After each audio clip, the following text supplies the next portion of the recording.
Greetings.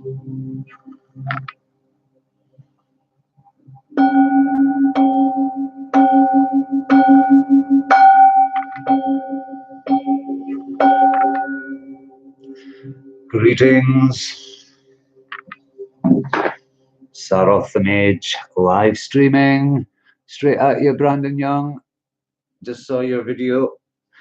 Very good, very good. I'm going to do my spiel first. This is a new, organised and thorough mage. Because I've had my dear friend Scratchy say, hey, Expanding and Brandon, I'm going to talk. I will be distracted by chat.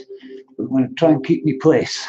Because my friend Scratchy says, you keep on starting a point, and as soon as somebody comes into chat, you get all excited and you forget about what you're talking about. That's not good, is it? Thank you for my loyal 22 people who watched that terrible live music I posted last night. I wanted to give you guys a taste of Aberdeen nightlife. That was Cafe Drummond's, the notorious Cafe Drummond's, where everybody goes after the pubs, and it's the drunkest bar in the UK, possibly. The sounded okay, but the volume was so incredibly loud. It was a fantastic night. Lato came through from her secret location in the north of Scotland. Penny, our dear friend Penny, was out. We had cocktails, lots and lots of cocktails. Hit the bar under the Hammer, our local, and then we went to Drummond's and got really drunk. And I had a strange, coincidental meeting, but to know, to will, to dare, to keep silent, and all that. That was very strange. I think as a result of magic, to be honest. So I'll do what I'm planning to do tonight. See, I'm totally organized. It's tips and topics. So the topic is a great podcast I watched earlier today, listened to, really, because there's no visuals. It's Glitch Bottle, the channel, which is pretty new, I think, and it's absolutely brilliant. Alphos gigs? No, I'm not. No, it's okay. I love chat, and I love chatting in chat, and I'm a chat addict, so chat away, guys. But I might not, and if you do have like a serious question for me, put them in caps, but try and stay on topic, boys, so far. I hope some girls come. Don't we all? I actually met a girl last night. Okay, I did. And okay, I'm going to tell you that story because it's really interesting. I hope she won't mind. I'm sure she won't. Like a few days ago, I got a Facebook request. Oh, and by the way, expanding the process, I accepted your Facebook request, but I do not discuss this channel on my page because employers check Facebook pages. That's an obsession of mine. I might even get rid of it altogether. It's kind of like what you were saying, Brandon, but you know, about gang stalkers and that. I'm not so worried about them. It's like Snoopy bosses, and if they saw a Saroth the Mage channel, they couldn't sack me, I don't think. Hey, Glendale, groovy, excellent. A few guys in tonight then. Fantastic. Right, I'll get back to what I was talking about. Watched a brilliant podcast today called Glitch Bottle. It's the channel's called Glitch Bottle, and it was an interview with two guys, kind of. One, Aaron Leach, I think, is a Golden Dawn graduate, you could say, or exponent. The other guy, Rufus Opus, is more a Thelemic kind of guy, but they're both very, very interesting, and I had just a terrific chat today, and it's so relevant to all the stuff that I've been doing lately. Before, there was really only, I have been introduced to a few new magical podcasts. Billy Brujo is okay. It was Sam that recommended that, so thanks, Sam. But I really like this Glitch Bottle because it's just, they're speaking very frank, and especially like OTO guys and stuff, they don't normally speak too much. You know, there are codes of secrecy, you know, to know, to will, to dare, to keep silent. That's one of the big things with magic is secrecy, but a lot of it kind of needs to be brought to the light, I think, because as soon as I mean, there's no magician shouldn't be forced to talk about anything. I'll never talk about works that I'm doing at the moment, magical works, because that is kind of like lust for a result. It just shorts the whole magic if you talk about it all the time. And I was going to tell you about that weird thing that happened on Facebook, wasn't I? Yeah. So I got a Facebook request from this girl, and the Saroth Mage trip, the now infamous trip that I talk about every time, like Kurt Cobain's divorce. I had a real period in it where it was all about like the weird blue-eyed, green-eyed mutation and the green-eyed, red-haired people who were just like 1% of the world's population. And I was thinking about this during the trip, and this woman, younger than me, got in touch and said, was I dancing with you 2 weeks ago in Drummond's? Now, 2 weeks ago in Drummond's, when she contacted me, I'm pretty sure I was in the midst of some real magic. I can't remember if it was a weekend I was away at Jill's. I'll have to check my diaries and stuff. But she said, and I can't see how else she would find my Facebook, that she thought but she was like, oh, was I dancing with you a couple of Saturdays ago? I know it's a weird question. And I was like, no, but we started talking, and then we met last night, and she's got red hair and green eyes. And I just thought that's really coincidental, almost synchronicital. And when we were discussing it over yes, magical encounters indeed. And when we were discussing it, she was like, oh, you must have like astrally projected or something. And I thought, wow, I am good. So, just putting it out there. No such thing as magical encounters. You'd be surprised, Mr. Expanding the process. Expand your process and lots of magical things will happen, sir. Deborah Gill Hickman, hello. I think it's the first time you've ever been here. Thank you. Coincidence, yes. Confirmation bias and all about that, the rationalist stuff. If you do magic, you sometimes have to believe strange things that aren't really true to make it more effective. It's a chaos magic thing, belief is a tool. Although I am, and this is what I wanted to talk about, why the Glitch Bottle podcast was so good, because it puts the main systems that I'm interested in really interesting context, and we're having a good old debate. So talk amongst yourselves for a second. I will gather my breath and find my lighter.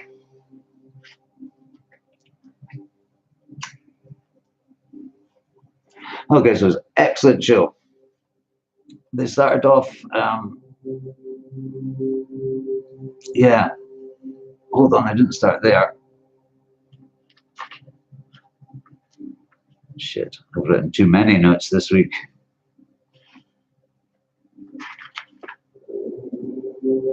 Yeah, okay, so it's Aaron Leach, Golden Dawn, kind of verses, but they're friends, obviously. This guy, Rufus Opus, who I'd never actually heard of before, and he's from the OTO. And we're talking about a lot of things that have been on my mind lately because of my independent work with Lato. Strawberry Lato is her correct title. And I think unconsciously we were doing, or maybe we were actually being guided by spirits. Because like I said, hey, Modwiz, nice one.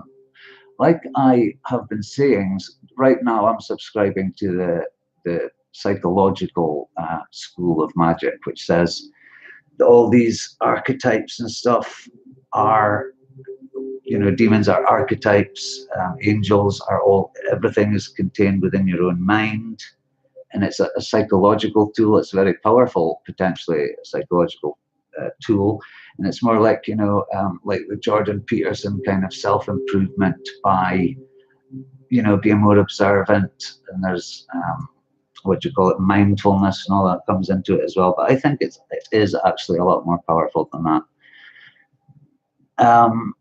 So are spirits real? Well, Aaron Leach and Rufus Opus, who have been going, they've been practicing for like 10 years or so now, they certainly think spirits are real. And listening to them, I wouldn't argue with them. They spoke a lot about the Abramelin ritual, which absolutely fascinates me. it's the one where you try and contact your holy guardian angel. I've never actually read the ritual right through, but of course it's Crowley did it and abandoned it, and they say that that's when that was his downfall by hold on just for 2 seconds. I'm trying to get Kalendal and Saroth to join our group. Yeah, I think I'm so rubbish with technology and stuff, and there's loads of stuff going on, but I will. It's on Hangouts, isn't it? Somebody can talk me through it because I'm really bad. But the Abramelin Mage, he was an Egyptian. He lived near the Gnostics. So Aaron Leach's point was that it was actually a kind of a Gnostic. It is Christian in its coating, but a lot of magic is got Christian and overcoats. So I think they could smuggle it past the church and stuff. You know, they had to be very careful. And people still do. Oh, Robin as well. My God, stars are in again tonight. It's really fantastic. I really appreciate it. So Aaron Leach and Rufus Opus, fascinating people today.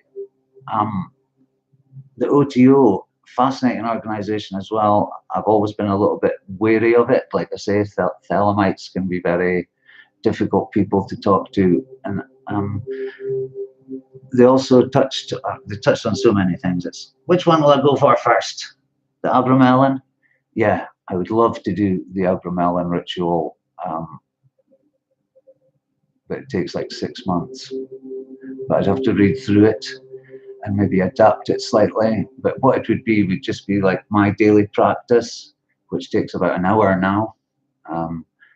That would be extended to like pretty much every waking minute.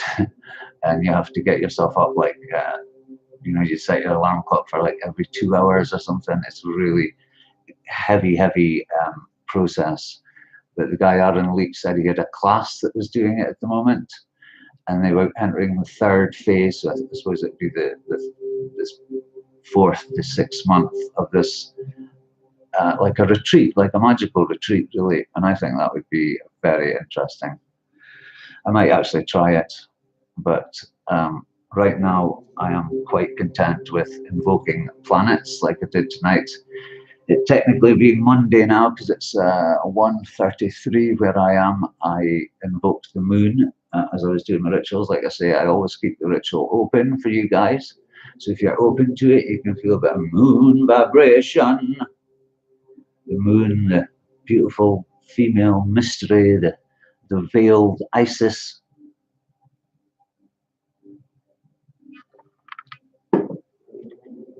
So you might be feeling like a lunatic tonight. I certainly am. Woke up with a terrible hangover, of course, but sparkling water, great cure. Well, funny you should ask. My Lato just told me I wasn't aware it was a blood moon this week, but I certainly will be doing something special for it. I'm not quite sure what, but like a Fae, Theoricus is the grade of the moon.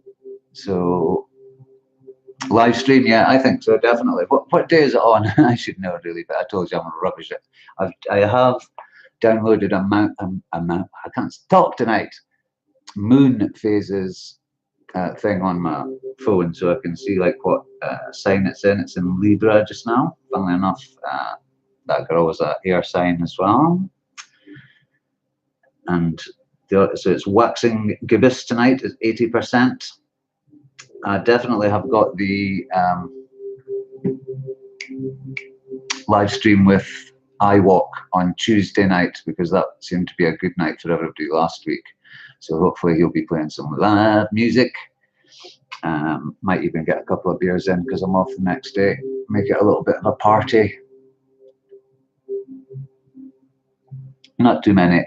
I haven't returned to drinking heavily, but last night, we hardly ever go out with a group of us now, so it was good. So one of the interesting things they brought up as well, which I noticed also here and pretty much everywhere, is men outweigh women in, especially magical. I think New Age is a lot more women are into the sort of healing and the energy work and all that, and men tend to be more intellectual, and you know, and are women excluded? I don't think so. I think men would welcome more women, you know, like Robin, into the scene, but you've got to be quite a strong woman, haven't you? Because all these men and their egos cockfighting all the time, calling each other out all the time. And they actually discuss that, and that's kind of, I've noticed a little tendency in our community to do that. That's okay. I'd love to be called out. Somebody call me out. All publicity is good publicity, they say.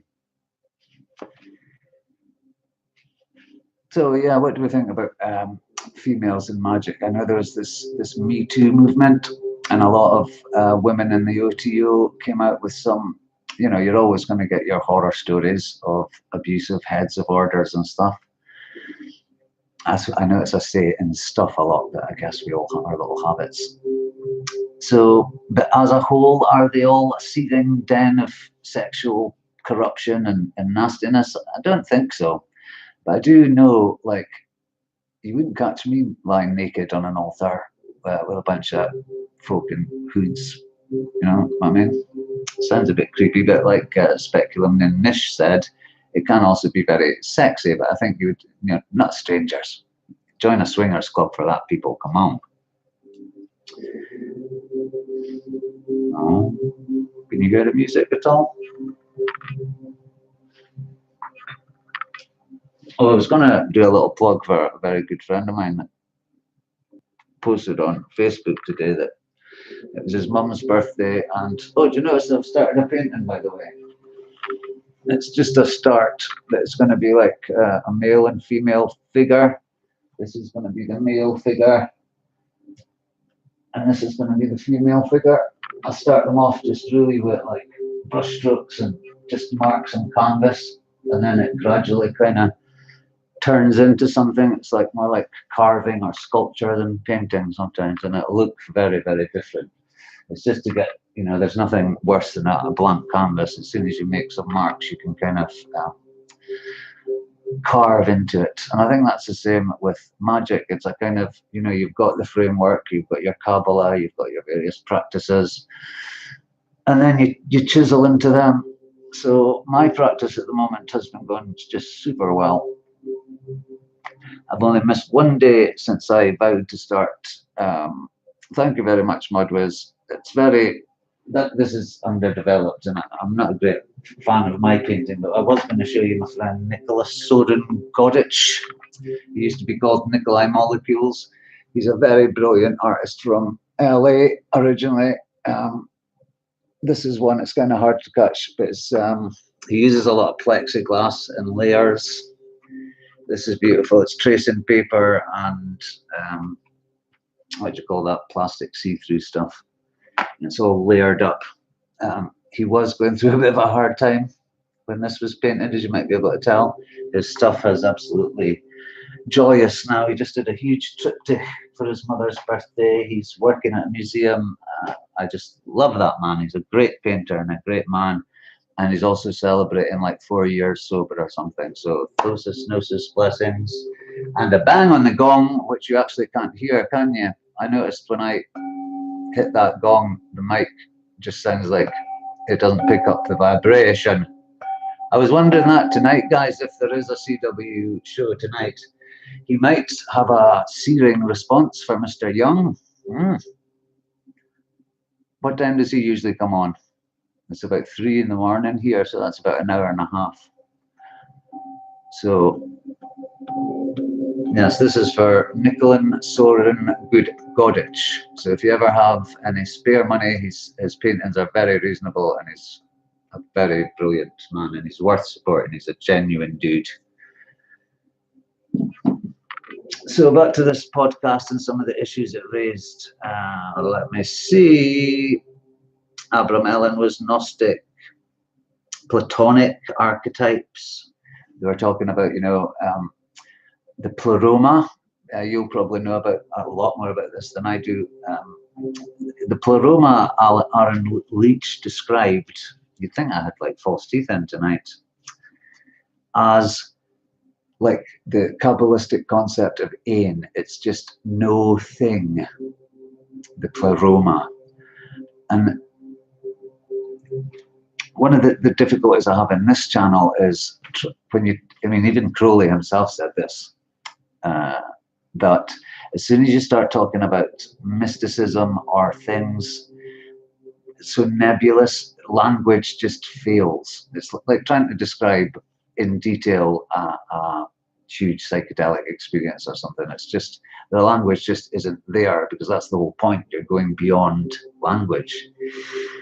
And I noticed there was a classic little mix-up in their own terminology, and this is two guys who pretty much speak exactly the same language, because Thelema is a direct out branch of Golden Dawn. You know, Crowley cut his teeth on the Golden Dawn, modified the rituals, made them a lot more complicated, and like I say, they were brilliant for Aleister Crowley. They worked for Aleister Crowley, and they obviously work for the Thelemites that do them. But I think that everyone should perhaps use the skeletons of the rituals, but after practicing for 2 or 3 years, you should really be, you know, bringing in your own spirits and your own gods. The fullness, yeah, that makes sense. The mind of God, all that's fascinating kind of stuff. I totally advise you to listen to this podcast. It's Glitch Bottle number 26. So I'm presuming there's only been 26 episodes, so that's ace that I've caught something, because I'm always late onto the scene with things. I was on the CW early, like, but so it's Aaron Leach and Rufus Opus, Glitch Bottle number 26. It's absolutely fantastic. They talked about Parsons and his relationship with Ron Hubbard, and of course there's the Jack Parsons Strange Angel on at the moment. I don't know if anybody's watched it. I haven't watched a single television program since my Kundalini started roaming all over the galaxy after that transformative, transfigurative death and rebirth that was those psychedelic experiences. And now I'm looking back on them, I'm thinking, when you think about it in like the spirit model, where there are objective entities out there and they exist, they have independent existence, but they can contact you, you can, you know, your holy guardian angel. That's a fascinating subject, and that one that I'm always skeptical, you know, that if you're too skeptical, it's very hard to get any results from magic. And I am absolutely seeing results. I simply am. And this channel is really a result of magic. It looks like some interesting stuff down at the bottom here. So I'll just take a little minute to read Brosif's definition of pleroma in Gnosticism: the spiritual universe as the abode of God and of the totality of the divine powers and emanations. Totality of the divine powers, yes. So Rufus Opus, at one point, very interestingly, because not many people speak as openly about OTO stuff as this. At one point, if I can find it in my notes, so that I'll maybe go back and cover quite a lot of it, but see, they're off. I can't even bloody find me one. Yes, it's they were talking about the holy guardian angel as being outside of space and time. And Rufus and Aaron, they show this breakdown of language, because Aaron Leach was saying something about the pleroma and how it can't be reached, and etc., etc. And Rufus was like, huh, what? It's sounding confused. You mean, and this, I'll be precise here. So Aaron Leach, Rufus asks Aaron Leach at one point, no, just drop the Gnostic philosophy, because Rufus had asked him a question like, you haven't been to that magical place, basically? And Aaron Leach was like, well, no, because it's blah, blah, blah, Gnostic philosophy says. And Rufus Opus says, no, drop that terminology, language, you see, and just tell me what you experienced. And then he starts talking about going past the eighth sphere.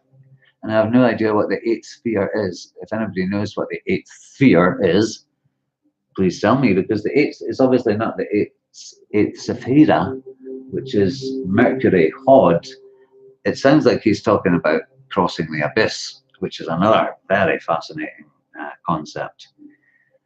I once, on another huge psilocybin trip, thought I might have crossed the abyss, but then I think, no, you couldn't have. If you don't know it, you can't have. But it's, I can't talk about that bit. To know, to will, to dare.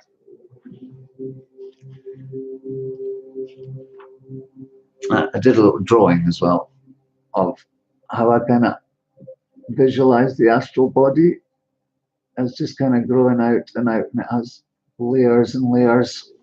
You kind of, when you're doing the practice, ideas are flooding in. They really are. It's like a stream of information, and it's really hard to. That's where the channeling thing comes from. But I would never say that it came from an outside source, or that I was in touch with some fantastic God form, although we perhaps believe that we have been. You know what I mean? It's very contradictory magic, and quite, like I say, like a very slow acting psychedelic that kind of picks up speed and picks up speed until you find you're at the center of some very strange events indeed. Last time we were all here. Well, some of us were here. David Lux and a few others thought we could maybe start doing a few rituals together. David, actually, if you're watching this, you said in a comment, "Oh my God, fucking adverts! I hate you, adverts." See what I mean? What had happened if I was deep in meditation there? I'd have died. And that's the wrong one. There's another advert here. Pain in the arse technology. Excuse me, people.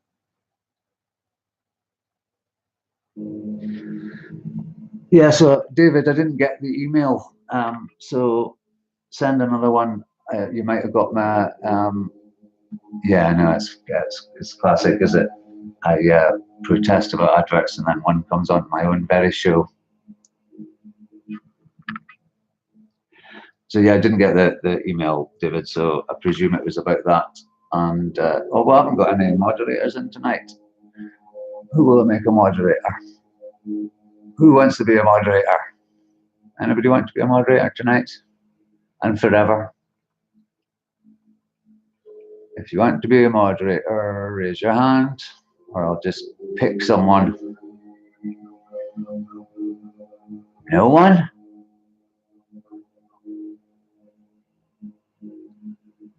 Oh. Explaining the process. You are now a moderator. Branch. Oh, okay, Broseph, you are now a moderator. Oh, not that one. Sorry, guys, I told you I'm a technical dolt. Yay. You got it, you got it. Oh, you should have it. Maybe you need to refresh the page or something. No, you are a moderator, Broseph. And expanding, you will be in a minute. Okay, cool. I like adding people that aren't moderators anywhere else, because I loved when I got my little blue wrench. It made me feel great. So enjoy, fellas. Censor all these nasty people. No one gets to talk to Saroth. Nasty. Gang stalkers. I dare you. I'm used to real gangs on the streets of Torre, man.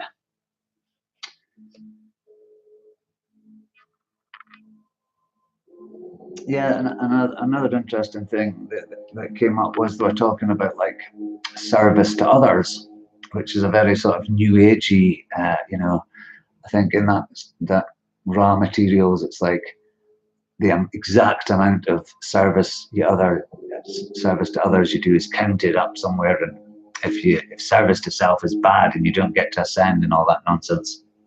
But service to others is, of course, important, and they say that they got into magic for exactly the same reasons as I did. I'll be quite honest, it wasn't to heal the world or to help anyone, it was to help myself out of a really bad addiction and just a dangerous and destructive way of life, which would have, you know, I was living in chaos, really.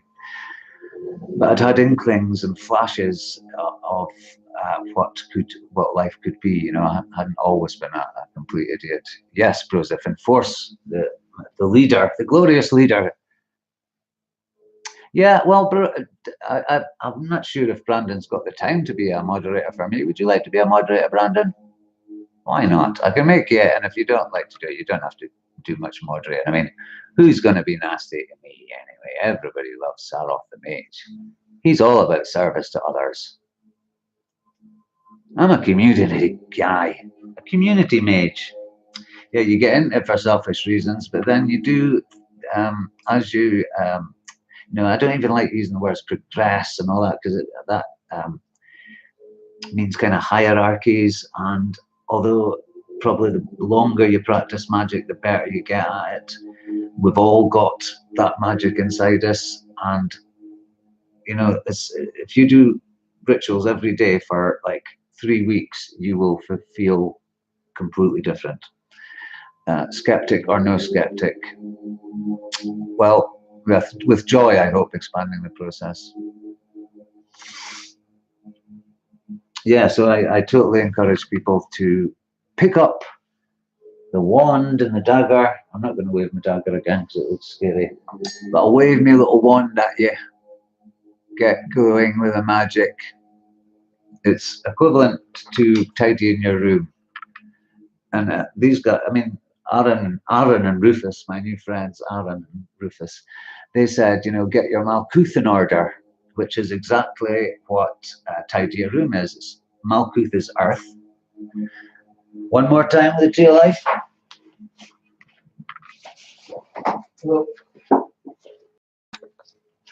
Malkuth, earth, and then Yesod, that's the moon.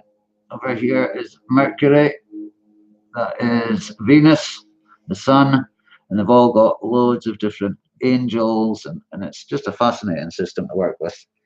I've also noticed that there's a return to, you know, chaos magic it was a good thing, it was needed at the time, I think, but it got very silly, and this is the argument I have with, again, postmodernism. And I think I watched so many podcasts, I forget who said what, but I think it's Jordan Peterson mentioned how the negative effects of postmodernism.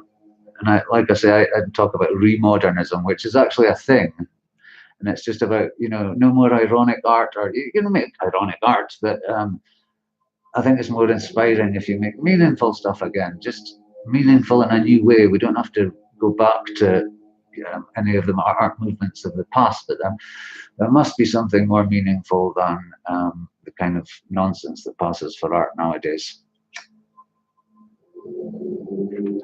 Now I really have forgotten where I was going. Back to the notes. Can anybody remember where I was there? Yeah, so again, I'll just go right off this. I'll just actually read the notes, because it's pretty much I went through the thing and took notes. So they're talking about ATR a lot, and I wasn't actually sure what ATR is. I think it's something African traditional thing. And the whole conversation, actually, the whole thing it started about was that Alan Leach had been accused of cultural appropriation, because he must have been talking about like one of the African traditions, I presume, and he obviously got criticised for it by somebody. Is it the loony left? That I was watching again Jordan Peterson do a lecture at a university in America, and halfway through these guys came on with a big banner saying smash the something or other, and they had a banner with a hammer on it, and it was like 2 people, and it did look kind of silly, and then we're all banging on the windows outside. But surely that's, you know, that is I must admit I've never heard of Maxfield Parish, Robin. I'll have to check him out. I'm really not up on my art just now. So where was I? See, this is what I do. As soon as I go into chat, I completely forget what I'm talking about. I should really smoke less.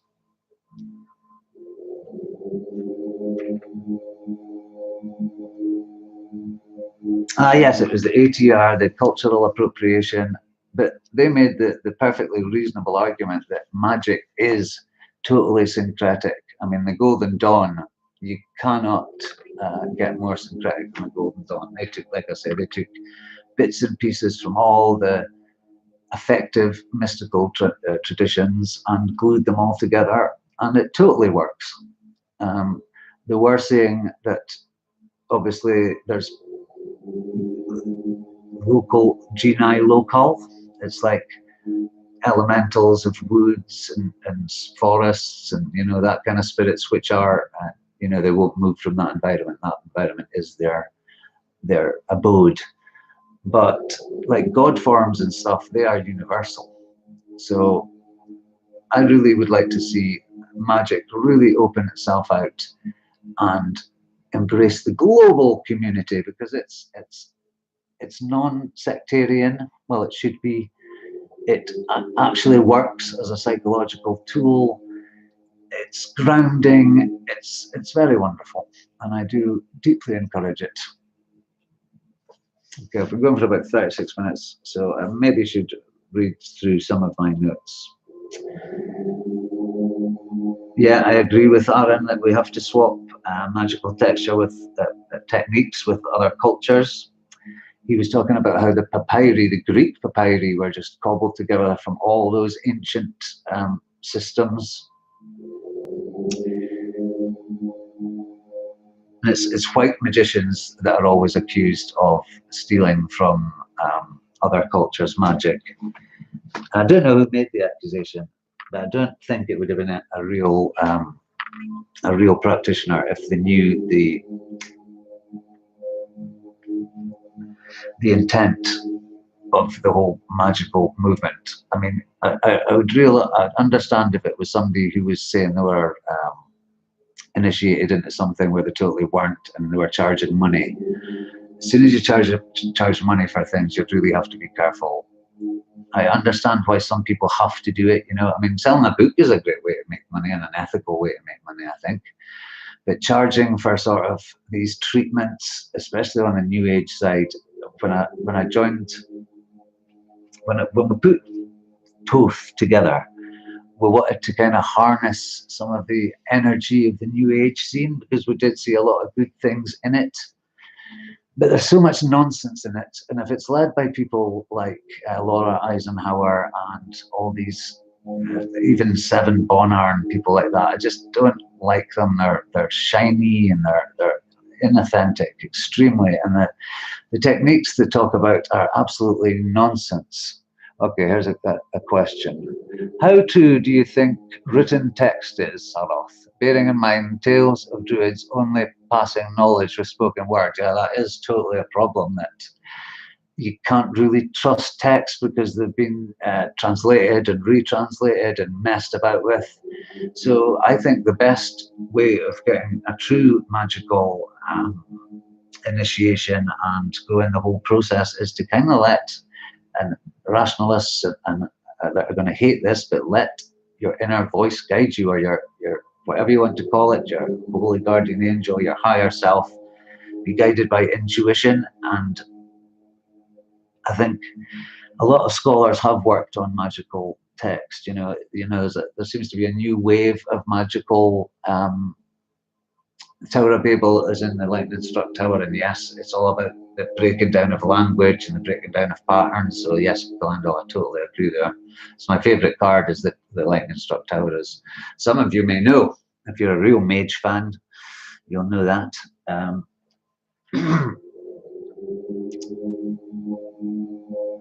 Yeah, I'm really getting interested in Solomonic magic as well, and Goetia, which I'd never gone near before. Yeah, absolutely. It is all within, but you do need an exterior practice to anchor it, I think. I don't think thinking about magic's really going to have the same impact. Meditating, I'll tell you, Commonwealth chanting is a good spiritual practice that doesn't take a hell of a lot of work. I do it by default because I'm reading spiritual texts every day and I'm also chanting loads every day. So, but if magic's too much, just a daily discipline of giving yourself in your mind time to just collect itself. You know, but we're so busy nowadays, or running out to work, and you know, I work a lot and I have to travel a long way to work. Yeah, I noticed your videos and they're very beautiful, and we have worked in nature as well, and it's just absolutely fantastic.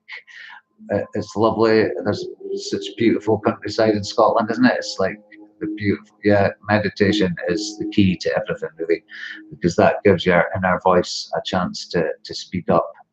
And being moral is very important, I think. Not being moralistic and criticizing others all the time, but in your own personal life, if you've got things like you're telling lies, or you're just doing 100 dishonest things that most of us do some of the time, if you can cut them out, everything becomes so much easier.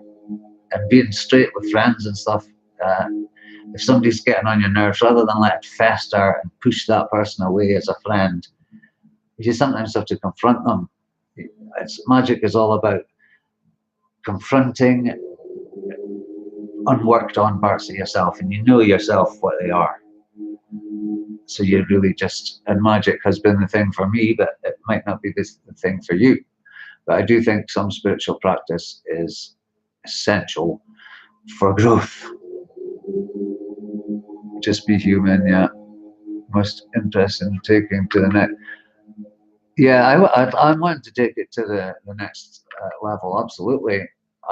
That's why I'm wanting to do something like Abra Melon, but of course with work, it's almost impossible.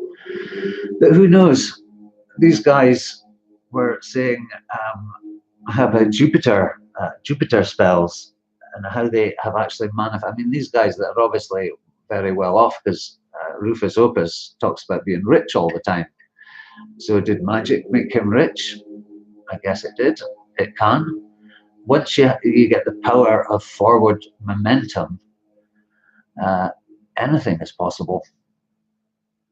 Deborah Gale, I'm going to have to check out a little bit more of your channel. You do tarot and stuff, don't you? Tarot is an amazing. Hope that's what Hangout's book. Yeah.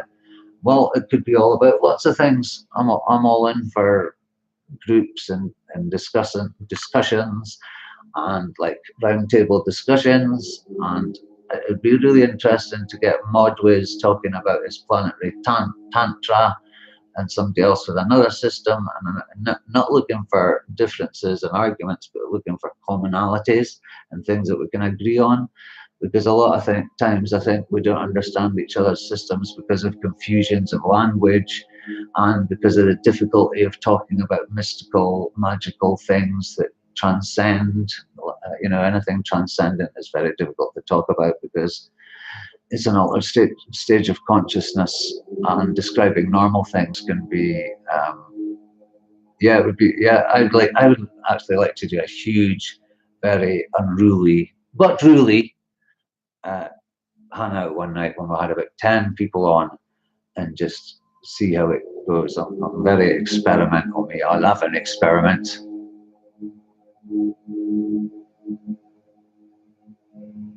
Yeah, I think everybody. I've been using tarot for years and years and years, but it's not like I've memorized every single card's meaning. But I know the trumps, I know the biggies, and I think everybody's developed. I tend to do just quick 3-card, like, or at the most the card that represents me at the moment. Then I put a card over it, and that's the influences that are working me at the moment. And then you can kind of make up your own what suited to your question, you know what I mean? So you would use specific cards. Another bloody advert! No! Right. If this happens much more often, I've got a mate who is very keen to get involved with this channel, and he's really good at, he does a lot of music production, and he's got a really nice computer and a nice setup and stuff.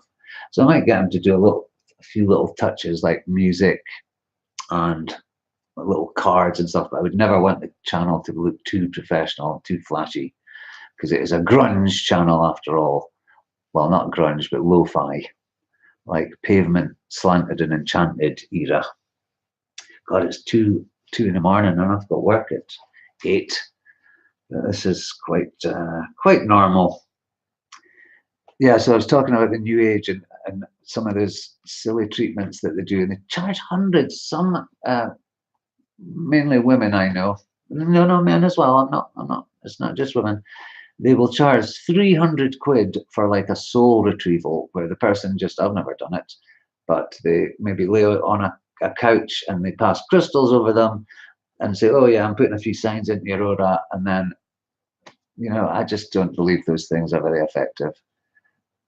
If you're going to do the work, do it on yourself, or go to someone you trust. You know, the more formal ones like Reiki is totally respectable, and Reiki provoked my first real magical experience.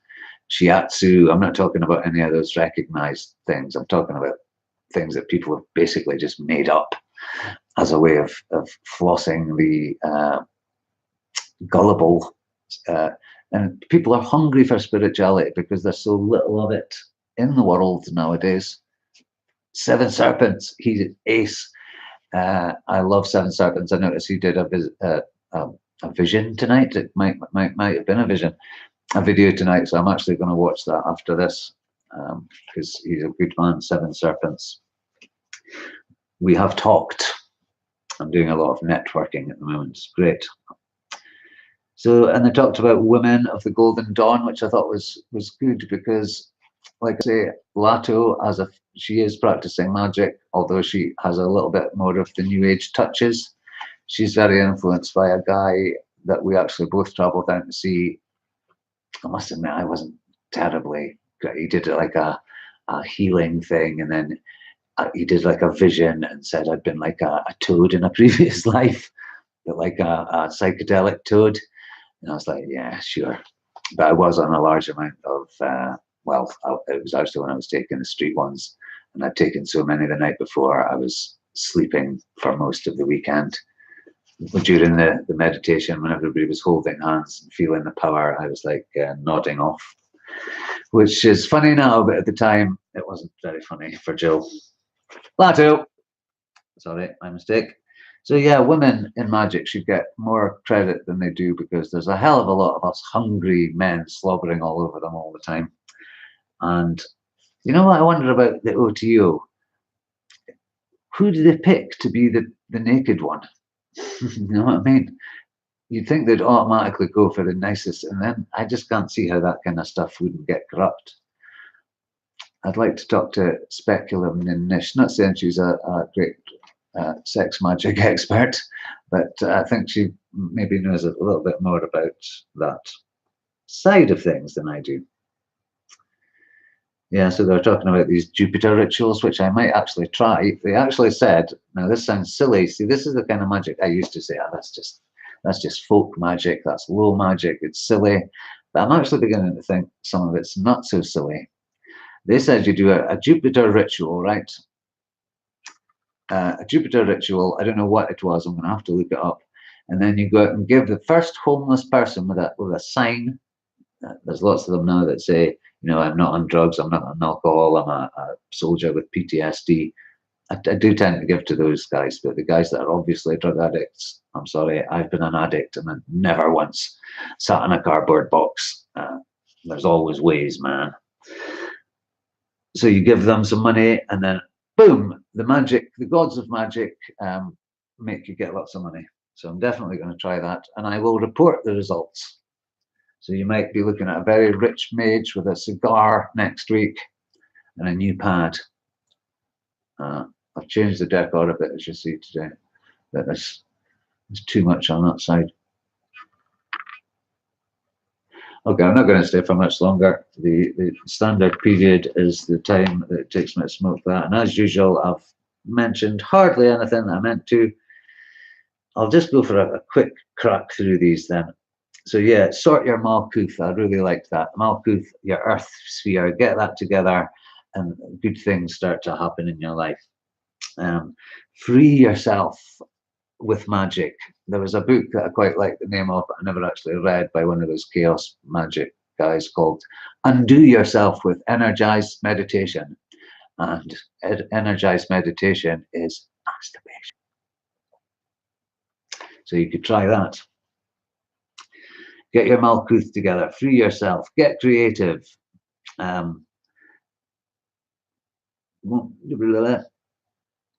Yeah, the thing about women that these guys were noting is that they do naturally, they're not upfront propounding theories and doing all the macho stuff. Not macho exactly, but they're not as contentious as men. We all have competing little systems, and especially in the magic world, everybody's always criticizing everybody's systems all the time. And even in our little community, there's sometimes occasionally criticism from members to other members. But it's rarely women, never women, is it really? Let's be honest. Women are the ones that are quietly doing the work, and that is very much the case with Lato. She gets on with it. She's not interested in getting a YouTube channel or being all famous, like, because one of them did say, "Oh, since I got famous, you know, that was the Rufus." Being the Thelemite, he was always the more arrogant of the two. I preferred Mr. Aaron Leach, and I've heard him talk before, and he's a very nice gentleman. So yeah, and all this flame wars and stuff, you know, the only person I'd like to have a flame war is David F.N. Griffin. So if you're listening, Griffin, try and take, you know, you're the head of the Golden Dawn. I'm the head of THOTH, and I would magically kick your ass any day. I really would.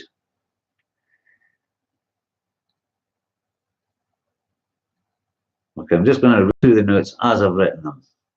Flame wars, warriors, yeah. There's something about the man, the warrior thing it hasn't been allowed to express itself in Western society, so it's been thrown off, and we do weird things. We should channel our aggression in healthy ways, like martial arts and magic and shadow work. Very similar situation with Lato. Yes, it is. Behind the scenes, yes. The thing with the Thosis thing that we started, that's something that I'm going to remain silent on. So I don't know why I wrote that down. The Me Too movement came up in this conversation we're having. Is anybody still watching? Yeah, like I say, a lot of women, and not just women, everybody's coming out about like sexual abuse and stuff. And apparently there was some dodgy stuff going on in some OTO villages, and it's caused a lot of controversy. But I don't want to,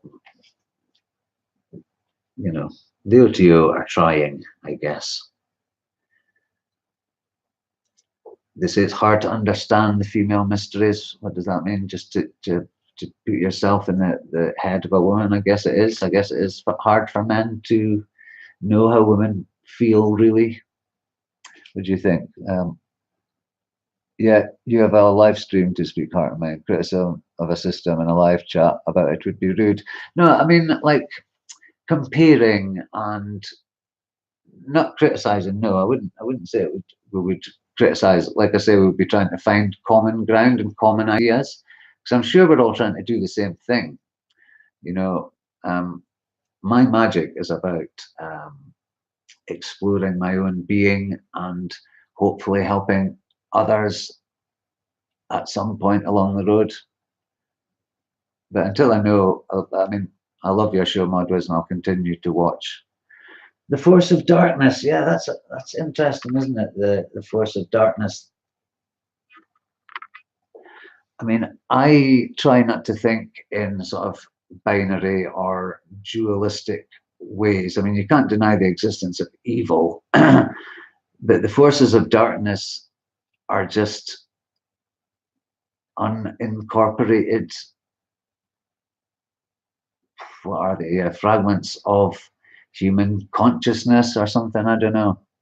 FOD is also an acronym for foreign object damage.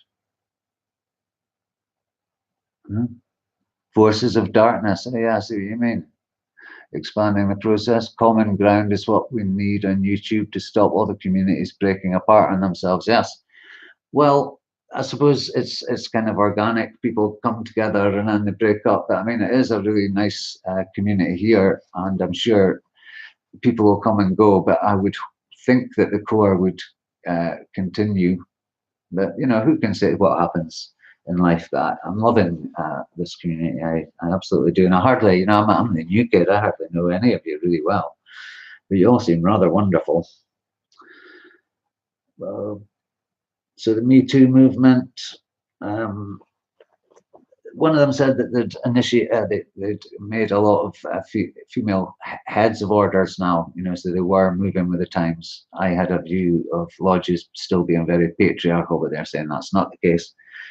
And I have been offered to join 2 lodges, a Golden Dawn one and a OTO one, and I refused both, although I was more interested in the Golden Dawn one because I'd like the initiations. I think initiations are important. I think they do waken something up in you, and I'd just love to see the inside, just out of curiosity, and to see if it looks like, I have to say again, I'm sorry, David. No, I'm not sorry, David Griffin, because you're a fake. Those rituals he does just look silly, plain silly.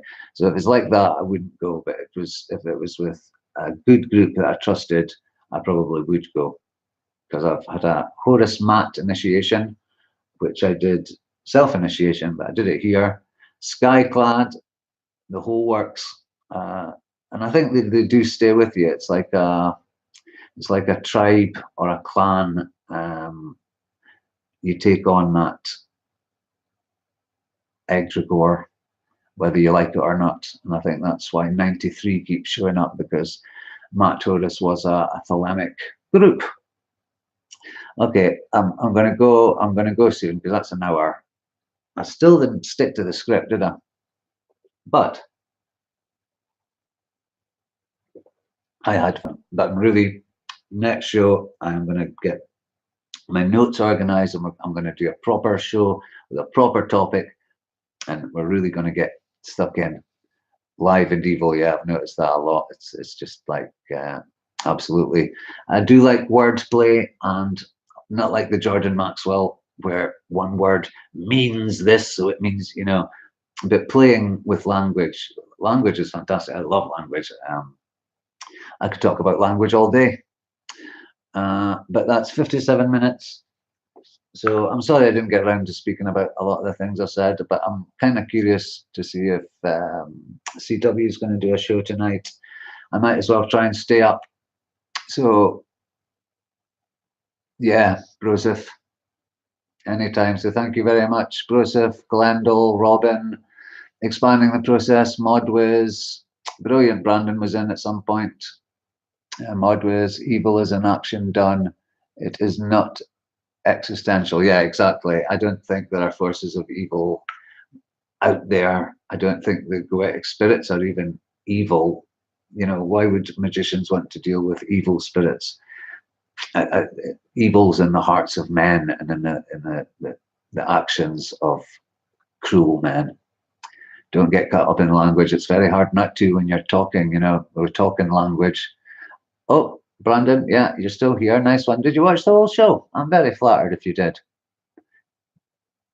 You think so? Great show. I think it was pretty poor, isn't it? I just go from one topic to the other. Don't finish anything. But I am working on it. I'm working on it. I'm high as a kite all the time, see? Okay, guys. So you can't hear that. It's a beautiful...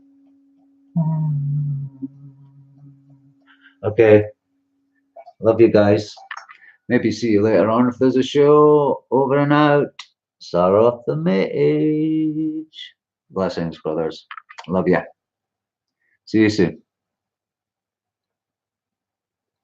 Robin, did I mention you? Love ya. Yeah, we'll have to have a real good chat one night. Glendale, you could maybe pop on the show. Any is, that's another thing. Contact me on all lowercase saroth222@gmail.com if you want to do anything on this show or just get in touch. That'd be great. And we can maybe just get them a bit better, because I still feel like I'm not doing as good a job as I can about explaining things. Excellent, Robin. Okay, love you all. Ciao for now, babies. Peace out.